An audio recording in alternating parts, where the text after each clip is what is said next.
I'd like to welcome you all to this important event. And I would also like to apologize to those among your friends, relatives, and colleagues who could not be here today, as the auditorium sold out in a matter of hours. My name is Geoffrey Clarfield. It is my privilege to be the Executive Director of the Speakers Action Group, and I would like to thank founding President Shirley Ann Haber and our new President Irving Weisdorf and all the volunteers who have worked so hard to make this event happen. I would also like to thank our partner organization, the Masood Freedom Foundation, and the Council for Muslims Facing Tomorrow, who are the joint sponsors of this event. The Speakers Action Group in particular, and its supporting groups, is dedicated to the fight against anti-Semitism and racism. But without freedom of speech, there could be no fight against anti-Semitism or racism. For we need freedom of speech to defend our rights. And as we will hear today, freedom of speech is most threatened where, ironically, it should be most free: in the media, in the colleges, in the universities of this country, as well as in other democracies. I would like to introduce the MC for this afternoon, Faith Goldie from the Rebel Media, an organization that is at the forefront of the fight for free speech in this country. I'd like her to introduce our two distinguished speakers, Professor Jordan Peterson and Dr. Norman Doidge. Faith, thank you so much for being here today.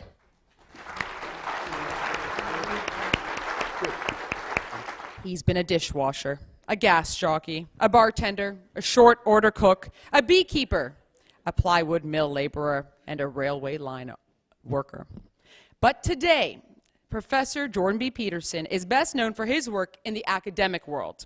He has published more than 100 scientific papers transforming the modern understanding of personality and revolutionizing the psychology of religion with his now classic book, Maps of Meaning: The Architecture of Belief.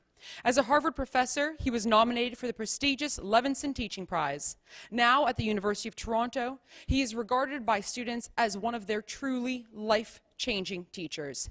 And I think that I speak for a great deal of people in this room and frankly across the country when I say you needn't be one of Professor Peterson's students to have been enlightened and inspired by that 8-pound universe between his ears, as well as his bravery.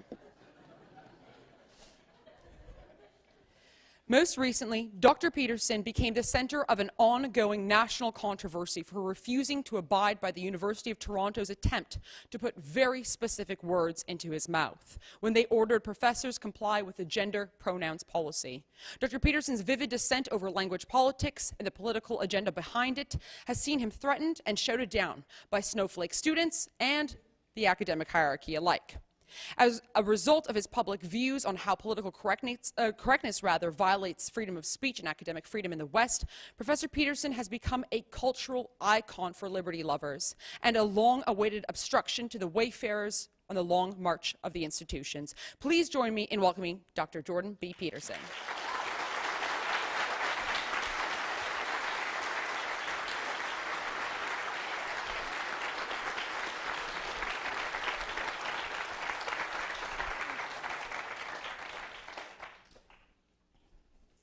So about 3 months ago, I sat in my office at night. I wasn't really sleeping very well, and because my mind was running.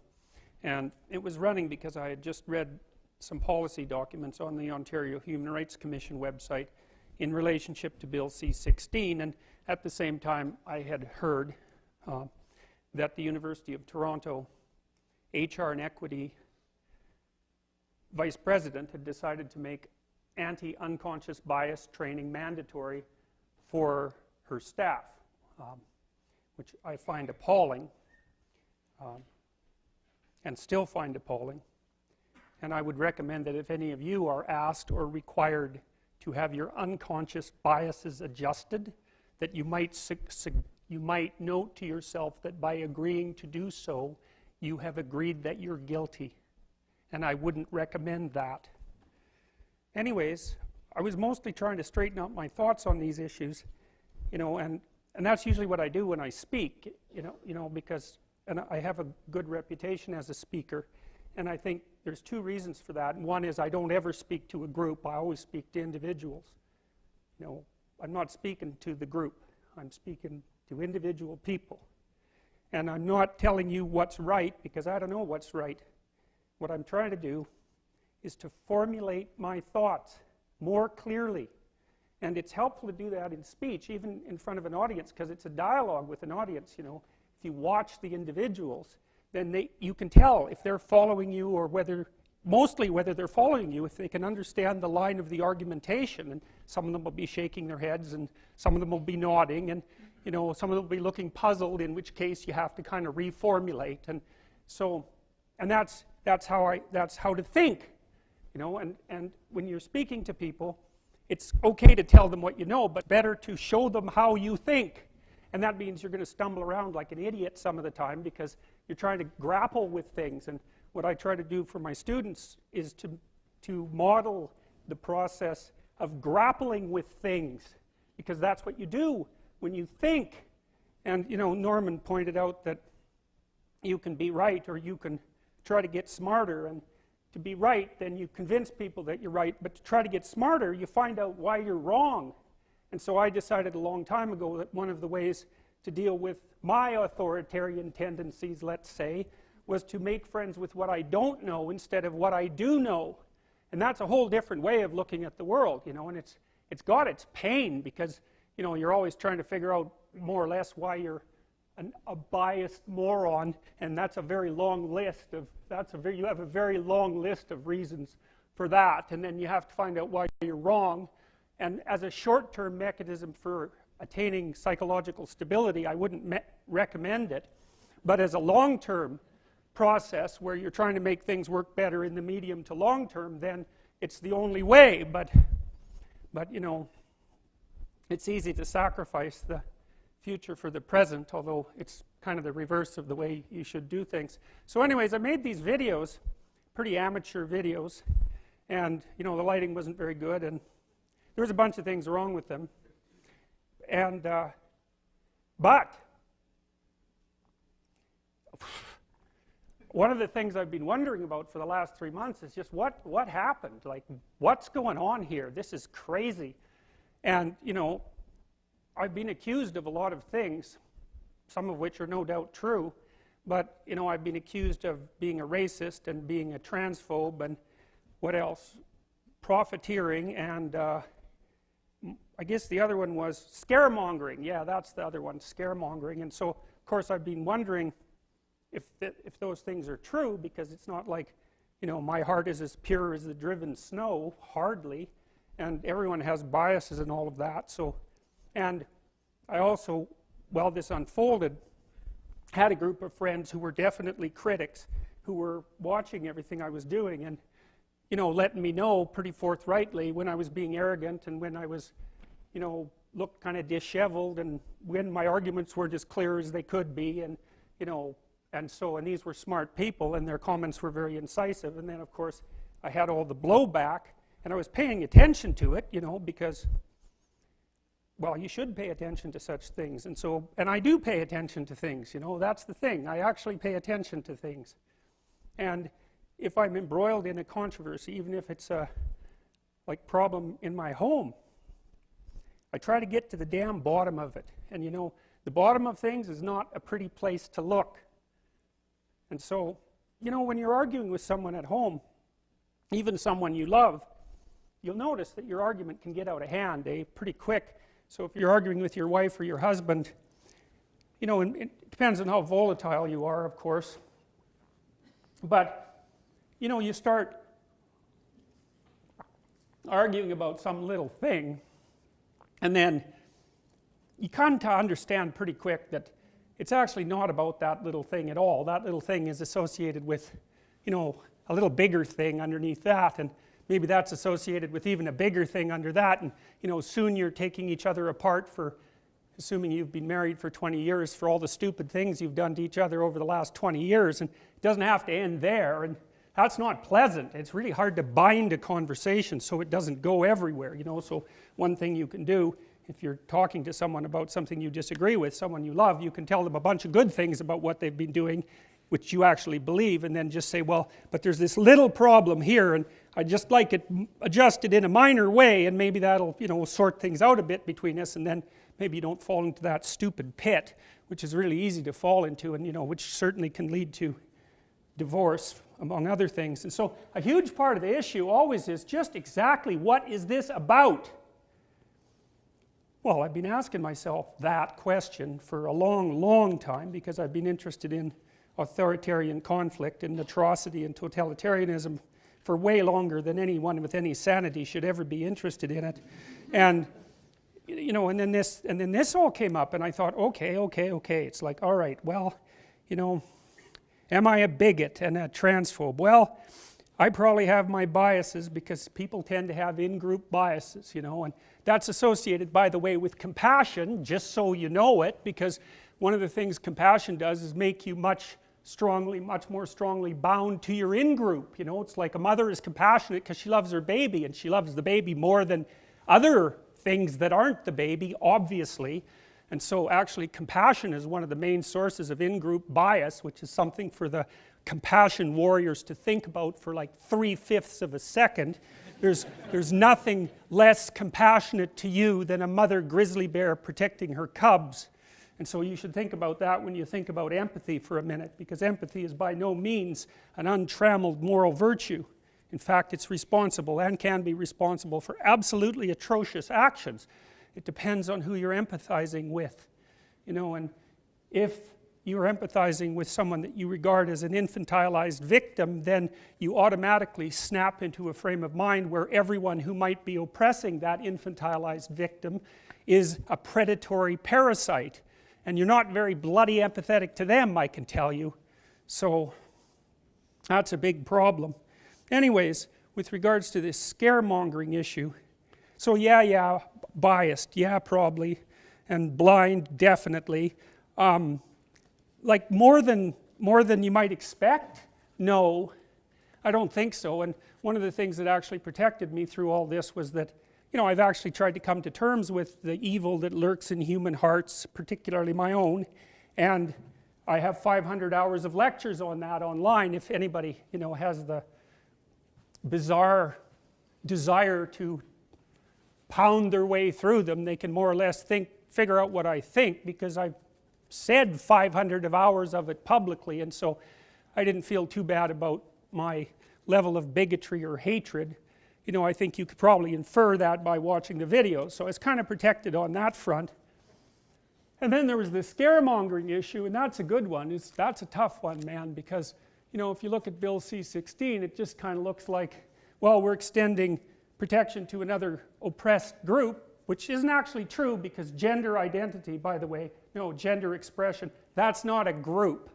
I'd just like to point that out, because terminological accuracy actually matters. So we've extended legal protection to fashion, essentially, and you can say, well, maybe I'm, you know, being a bit intransigent about that, but I read the damn policies and I don't think I am.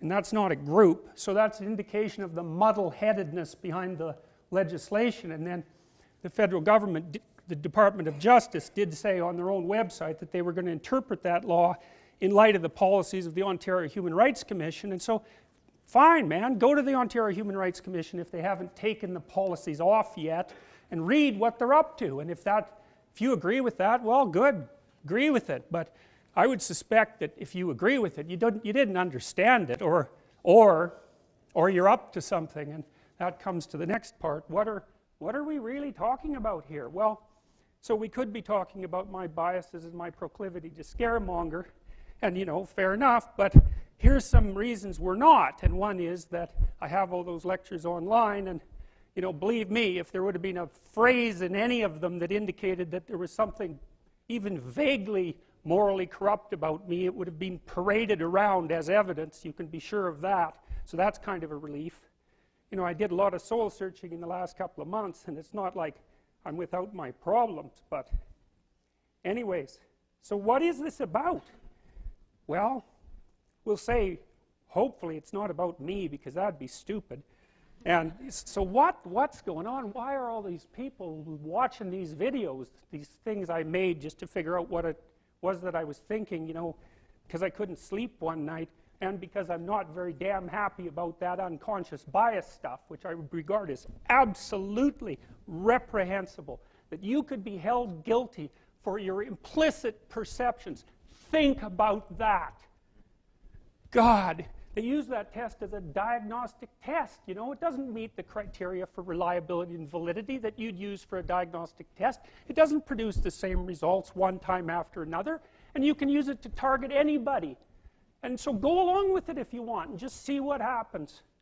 Anyways, so I've been thinking about this, like, what's going on? Why the outcry? You know, you think, well, Professor Peterson got his 15 minutes of fame. It's like, well, I had my 15 minutes of, you know, trivial fame several times in my life, and there's some good things about it, but I am, despite what you might think, a rather private person, and so it's not like I'm particularly enjoying it. But I thought something, you know, when I made those videos, I thought, this is something I learned from reading mythology. If you have to fight a dragon, you should go to its lair before it comes to your village.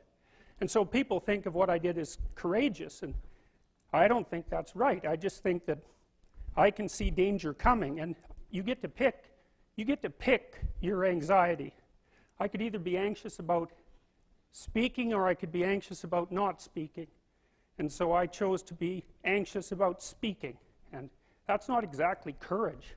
It's more like common sense. But that assumes that you're looking into the future.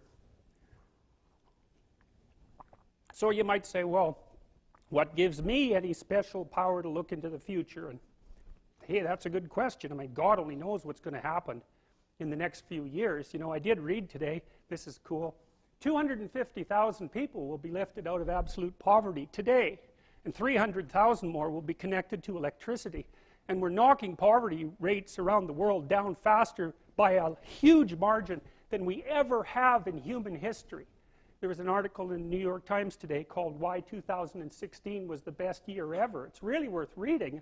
I concluded the same thing. I worked for a UN committee a couple of years ago, and I was looking at, you know, what was going to happen down the road, and everything I kept reading was, well, wow, we're getting rid of polio, we're getting rid of elephantiasis, which you really don't want to have, we're getting rid of guinea worm, we're getting rid of polio, we're knocking malaria back into the swamps from where it comes, we're lifting people out of poverty. It's like, man, we're doing a lot of good things. You'd sure never guess that by the way we treat ourselves. So anyways, so what's going on? Okay, so I thought, well, I better think about this. I've been thinking about it a long time. So, you know, the right wing is really hard on the Frankfurt School. You know, in the Frankfurt School were these kind of neo-Marxist guys who combined Marxism with Freudianism in the 1940s, and they were avowed neo-Marxists, you know, so it's not like I'm making an accusation. And they were kind of anti-system type people and all of that. But I think to lay what's happening at the universities and in the broader culture itself at the feet of the Frankfurt School is insufficient. I really think that it's primarily a consequence of the French intellectuals who, and this is obviously an oversimplification, who emerged out of Marxism in the early 1970s and produced postmodernism. Now, the thing about the postmodernist types is they're nested inside Marxism. They say that straight out. I'm not inventing this. You read Derrida, who's like the joker at the head of the postmodernist movement, and I mean joker because he's an intellectual clown, and that doesn't mean he's stupid, because he is not stupid, not at all. These people are not stupid. They know exactly what they're doing. They know precisely what they're doing. They're a hell of a lot more educated about what they're doing than you are, unless you happen to be one of them. And they mean exactly what they say, just like people always do when they tell you what they're going to do, or they write it down. And they say straight out on their websites, say the women's studies websites, we think the patriarchy is an oppressive structure that should be broken down to its core, and they mean core conceptions. It's not just social, it's linguistic, philosophical, and attitudinal. It should be broken down, wiped out, and restructured from the bottom up, and they mean that. So when it's not accidental, any of this, and I know it sounds like a bloody paranoid conspiracy theory, but you know, I've always been of the idea, especially from reading Jung, that people don't have ideas, ideas have people.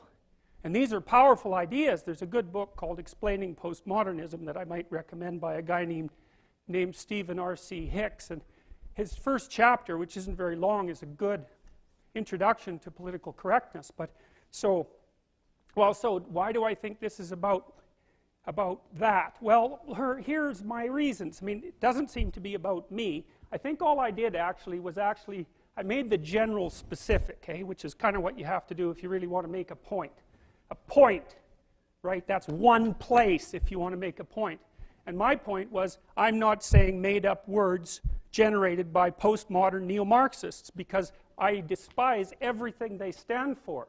And so I'm not using those damn words. And that's that.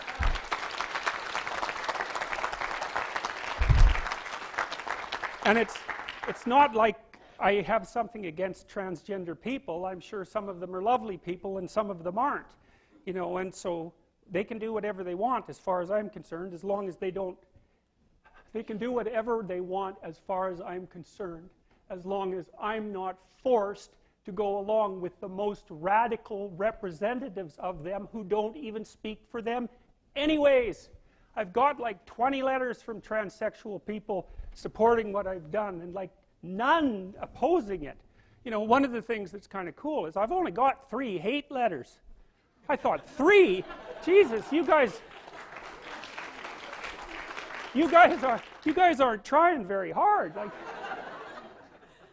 and I got like 1,000 letters of support. And if you go on YouTube, where I'm radically overrepresented, and you look at the comments and the likes and the dislikes, it's about the same ratio. It's like likes to dislikes is like about 100 to 1, and almost all the comments are positive, which, you know, could easily be a selection bias, and probably is, but, you know, it still means that there's quite a few people who think that what I'm doing is sort of okay as far as they're concerned, and so that's important.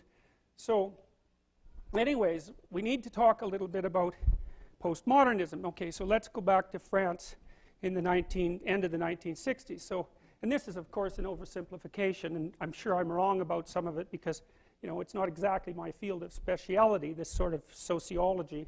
I'm more of a scientist type, but, and if I read philosophy, I tend not to read second-rate philosophy, and so I've tried to avoid the postmodernists to some degree because their incoherency is one of the least of their sins, but they don't care about that. No, you've got to understand, man. It's modernists and Enlightenment people and even traditionalists who care about coherency. The postmodernists don't believe in coherency. They don't believe in, and I'm not making this up, this is part of their philosophy. They don't believe in logic. You know, Derrida says straight out that Western society is phallo-logocentric, by which he means male-centered and privileging the idea of logic. Well, he doesn't buy any of that. He doesn't think that there's a truth that's out there. He doesn't believe that individuals can reach any sort of truth by thinking. He certainly doesn't believe that we can move towards truth in dialogue, because that's dialogic, right? There's none of that. You wonder, well, why do the postmodern types keep other thinkers off the campus? Well, it's not because they're afraid. Well, although some of them are, but they use their fragility as a mask for their, you know, their underlying philosophical and political interests. They do that fragmentarily. It's not like every social justice warrior is a, you know, sword-carrying postmodernist, but the ideas are fragmented and distributed among them like they're distributed among a mob. And if you put the whole mob together, you get the whole postmodernist thing happening at the same time, and that's how ideas have people instead of the other way around. Anyways, forget about logic. That's out the window. That's just a construct of Western society, and the whole point of the construct was to oppress other people and to take their wealth and to privilege the people who live within that so-called logic system so that they can justify to themselves and other people their predator rapaciousness, straight and simple. And that's partly because postmodernism was influenced by Marxism, and of course that's what the Marxists think about any situation where there's a, let's call it a power status differential. The people at the top are only there because they've stole everything from the people at the bottom. And so the Marxists in France realized by the end of 1960s, thereabouts, when even Jean-Paul Sartre finally figured out that to be a communist probably wasn't acceptable, given that the bloody Soviets had killed like 30 million people between 1919 and 1959, and the Maoists had done the same thing on a greater scale in China, and then we could talk about North Korea, and we could talk about, you know, but whatever, you know, students don't learn any of that in school anymore, and even if they did, they wouldn't want to listen to it. When I tell my students in my second year psychology class about the Gulag Archipelago, hardly any of them know. Well, why is that? Well, it's because they haven't been taught it. Why is that? Well, see if you can figure it out.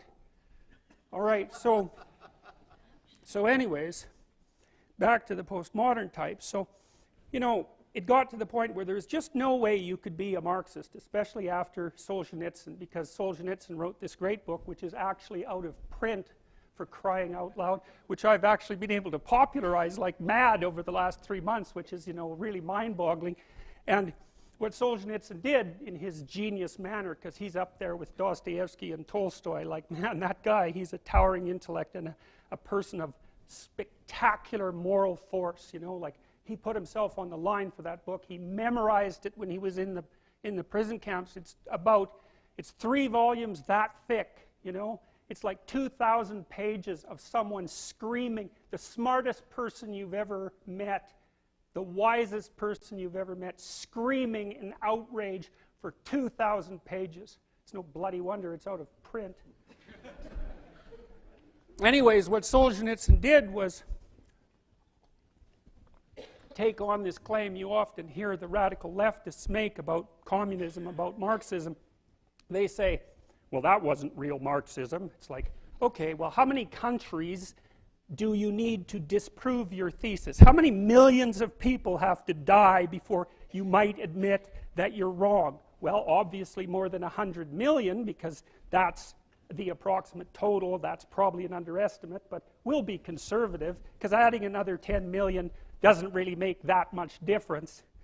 So Solzhenitsyn took that argument apart, partly in his book Lenin in Zurich, and then partly in the Gulag Archipelago. But groundwork had already been laid for all that by Nietzsche, who knew exactly what was coming in the 20th century, and by Dostoevsky, who wrote a book called The Possessed back in like 1880, where he outlined in painful detail the precise mindset that would produce the Russian Revolution like 30 years later.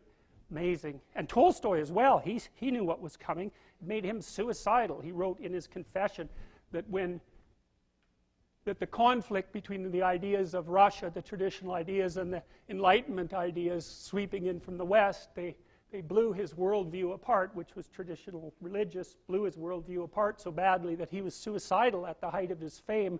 Tolstoy knew what was going to come too. And so it's not like Solzhenitsyn was the only person who could see this. Orwell knew it.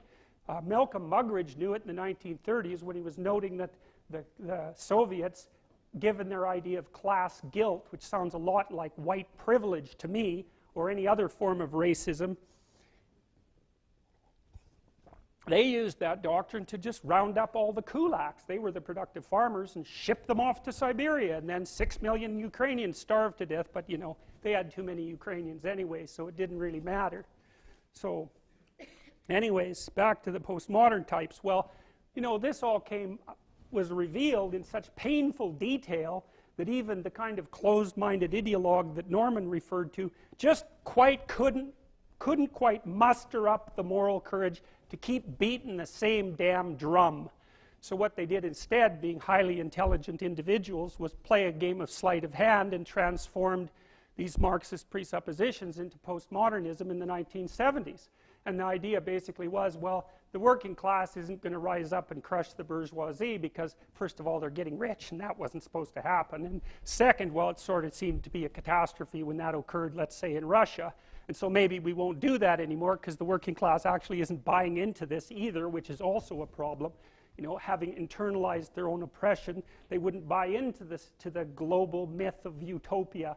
So maybe it's because they had some sense. It's certainly possible. But anyways, the sleight of hand was, oh, well, fine, we'll just play a different oppressor versus oppressed game, and we'll introduce identity politics. It's like, okay, you're not being oppressed because you're a member of the working class, you're being oppressed because you're a woman. Or you're being oppressed because you have an ethnicity that's outside the main paradigm, whatever that might be.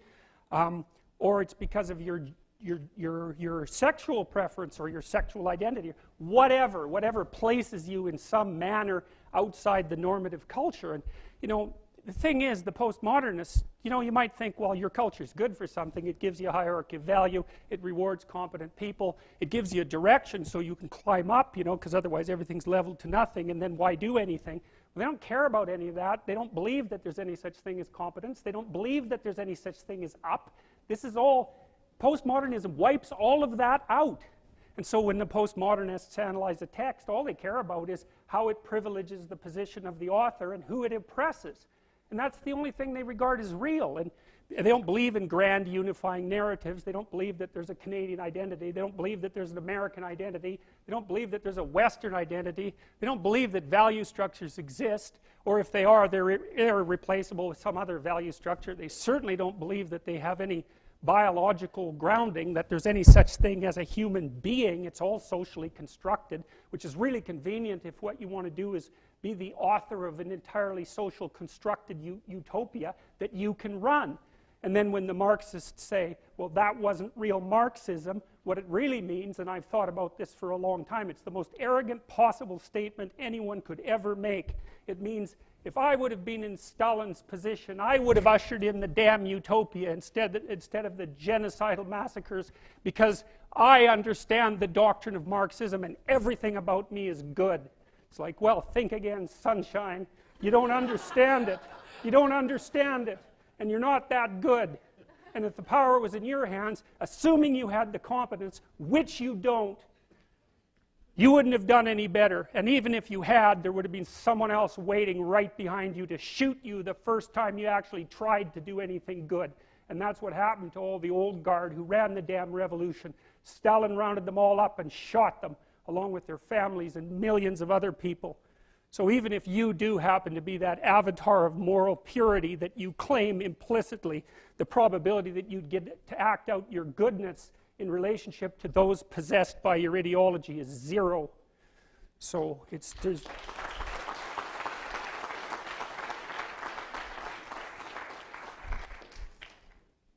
so, you know, you think, well, why are these postmodernists doing what they're doing? Why do they oppose the patriarchy? Here's a question. Why don't the feminists complain about Saudi Arabia? It's like,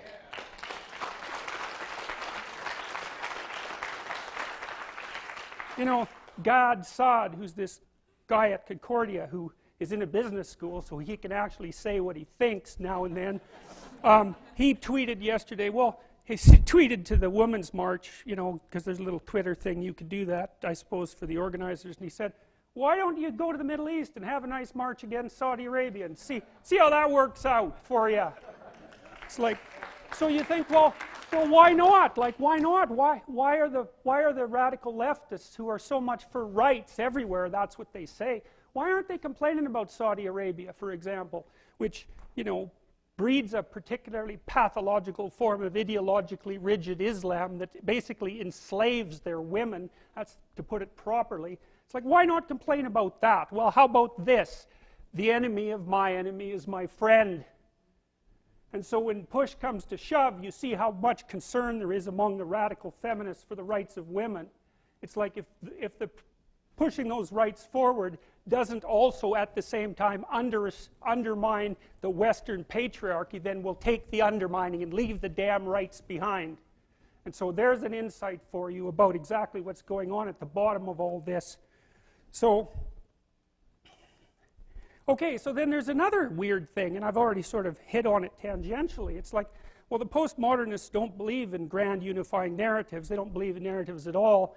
They don't care about value because they never noticed that you have to value something in order to have some hope in life, right? Because when you value something, you're pursuing it, and in the pursuit, that's where the meaning in life is, you know, because the rest of it's suffering. If you're trying to struggle upwards towards the light, it's like, well, that's something to motivate you and to protect you against the suffering. But the postmodernists don't care about any of that, and I would say it's because they don't care about suffering.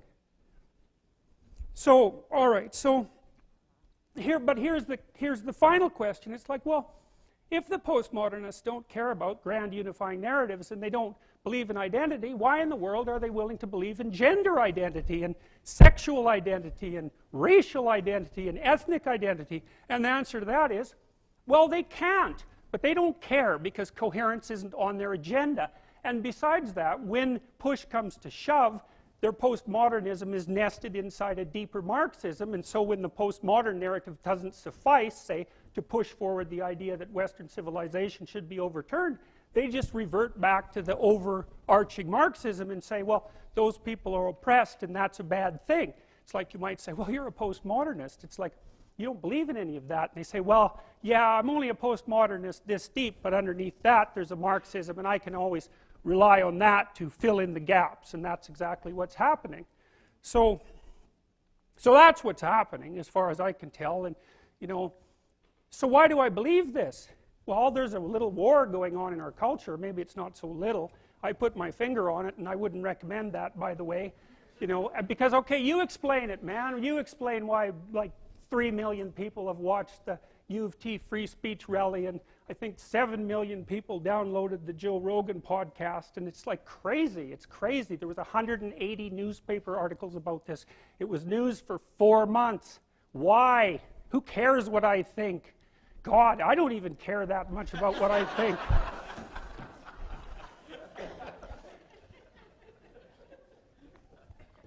Well, what about Trump?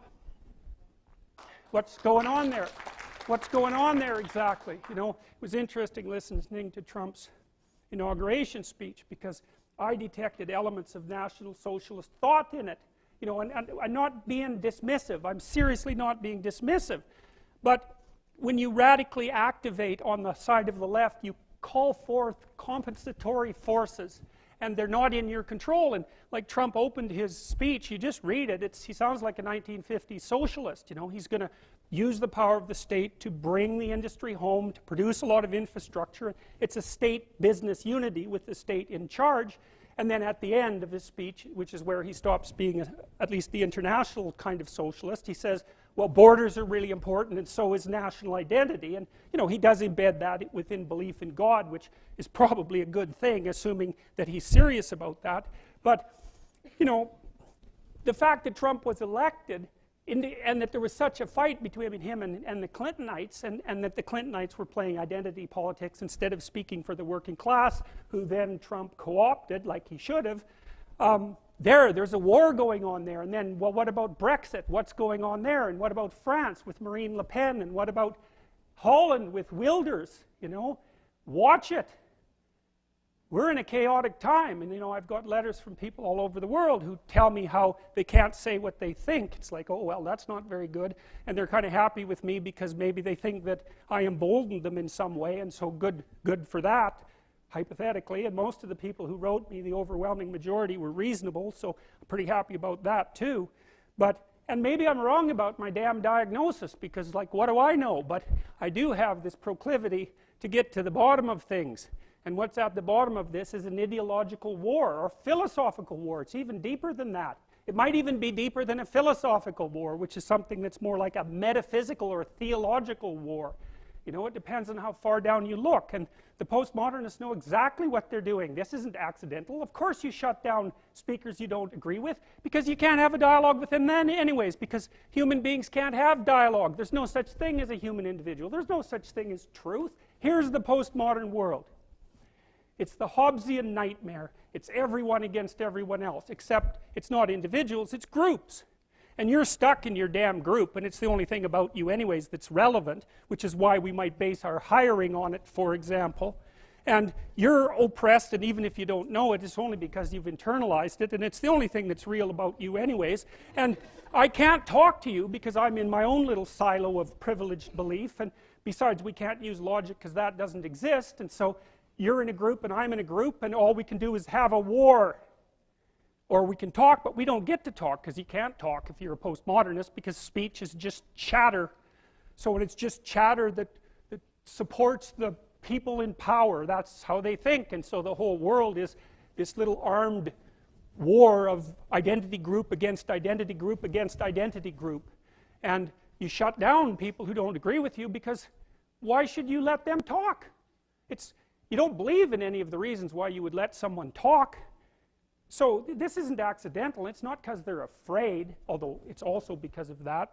They hijack, fear. They hijack compassion. They make anyone who puts forward an alternative view into a terrorist of ideas, and someone who's heartless at the core, which is really incredibly intelligent. It's such a good strategy. It's so devious and brilliant, and it's so effective. Because who the hell wants to be labeled a bigot? You probably are a damn bigot, just like everyone else.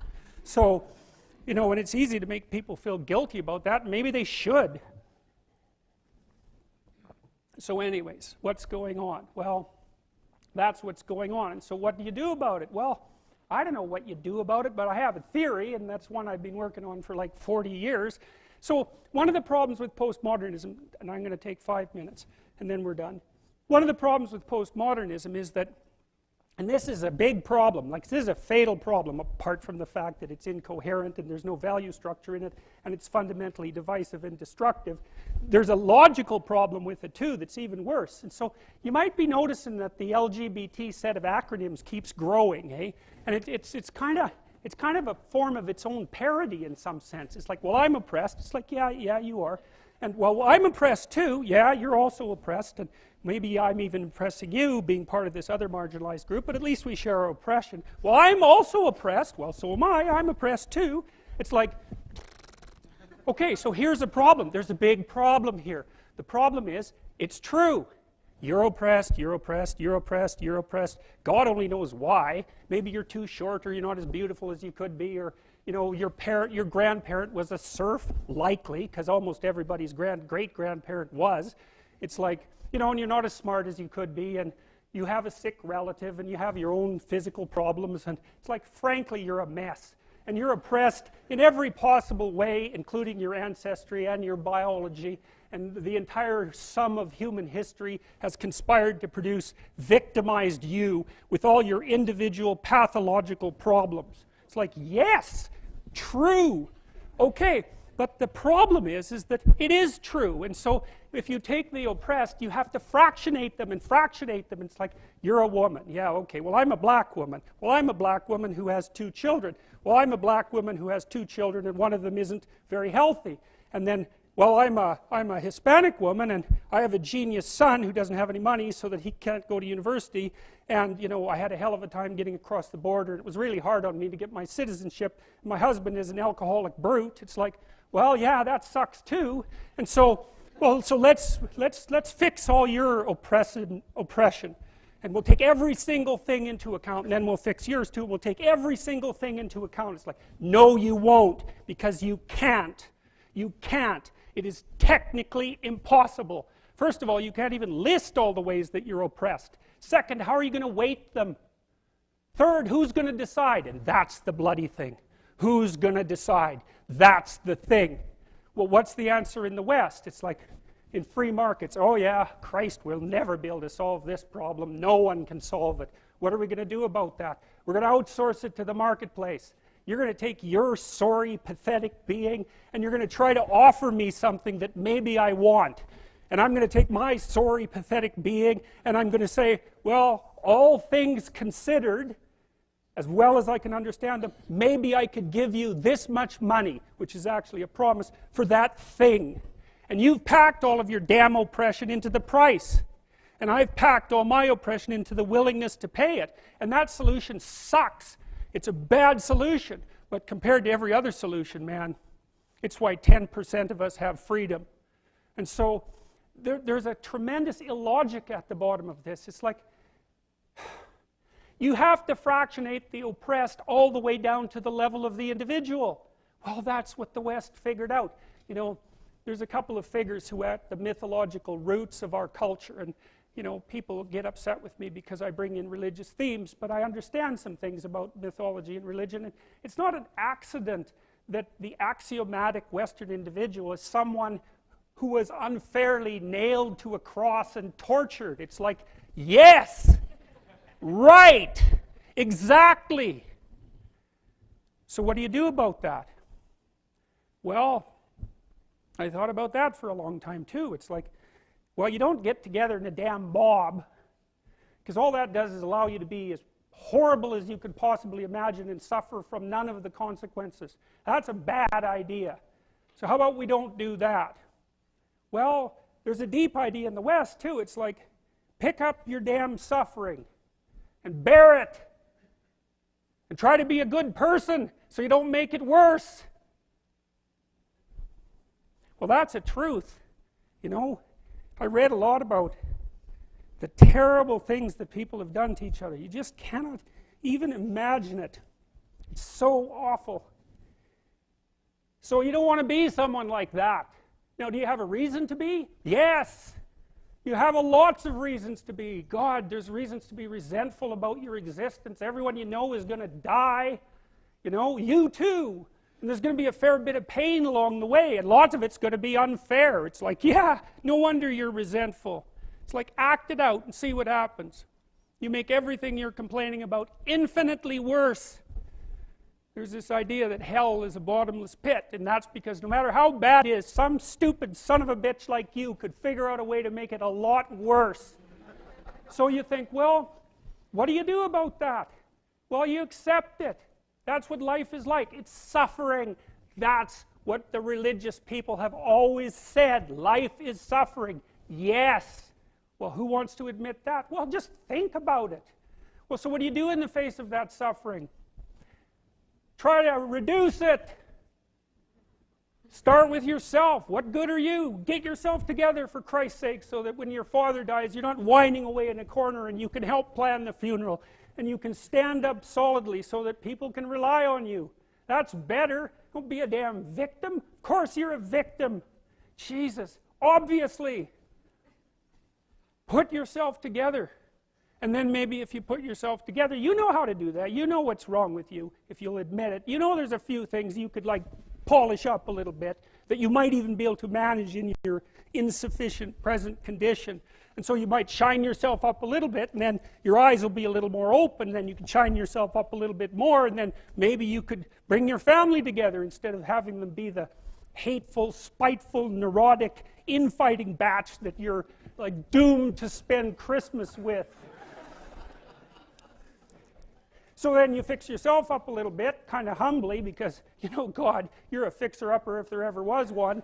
And then you got to figure out, well, can you figure out how to make peace with your idiot brother? And probably not, because he's just as dumb as you, so how the hell are you going to manage that? And so then maybe you get somewhere that way, and your family's sort of functioning, and you find out, well, that kind of relieved a little bit of suffering, although it reduced the opportunities for spiteful revenge, and that's kind of a pain in the neck. And so then you get your family together a little bit, and you're a little clued in then, at least a bit, because you've done something difficult that's actually difficult. You're a little wiser, and so then maybe you could put a tentative finger out beyond the family and try to change some little thing without wrecking it.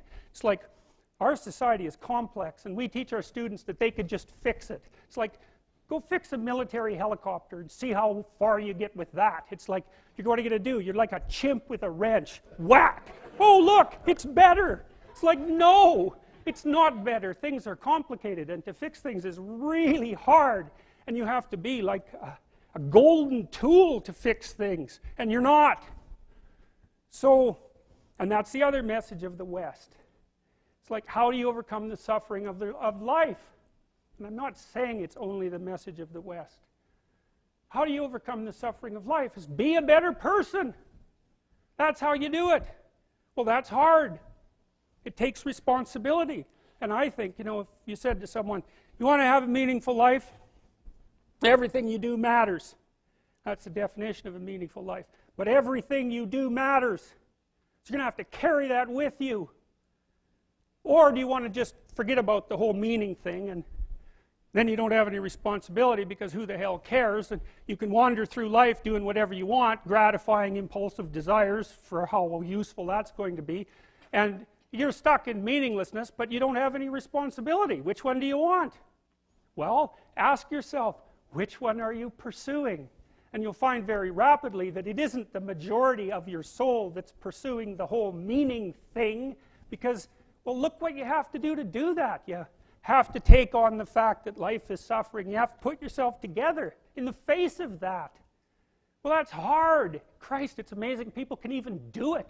I'm stunned every day when I go outside and it isn't a riot with everything burning. Because really, God, you talk to people, it's like, I knew this guy, he'd been in a motorcycle accident and it really ruined him, and he was like a linesman, you know, working on the power, and he was working with someone who had Parkinson's disease, and they had complementary inadequacies, and so two of them could do the job of one person, and so they're out there fixing power lines in the freezing cold, despite the fact that one was 3/4 wrecked with a motorcycle accident and the other one had Parkinson's. It's like, that's how our civilization works. It's like, there's all these ruined people out there, they've got problems like you can't believe. Off they go to work and do things they don't even like, and look, the lights are on. My God, it's unbelievable. It's a miracle. It's a miracle. And we're so ungrateful. College students, the postmodern types, they're so ungrateful. You know, they don't know that they're surrounded by just a bloody miracle. It's a miracle that all this stuff works. That all you crazy chimpanzees that don't know each other can sit in the same room for 2 hours sweltering away without tearing each other apart, because that's what chimps do. So, anyways, so what happened? Well, I made some videos and I got to the bottom of some things, at least as far as I can tell, so I told you what the bottom is, and then I've got this idea about what you might do about it, which isn't my idea. It's not my idea. It's an old idea. It's far older than Christianity. It's old. It's the oldest story of mankind. Get yourself together. Transcend your suffering. See if you can be some kind of hero. Make the suffering in the world less. Well, that's the way forward, as far as I can tell, if there is any way forward. And that's what's under assault by the postmodernists. So look out, because they know exactly what they're doing, and they know exactly why they're doing it. And that's what it looks like to me. So, that's it.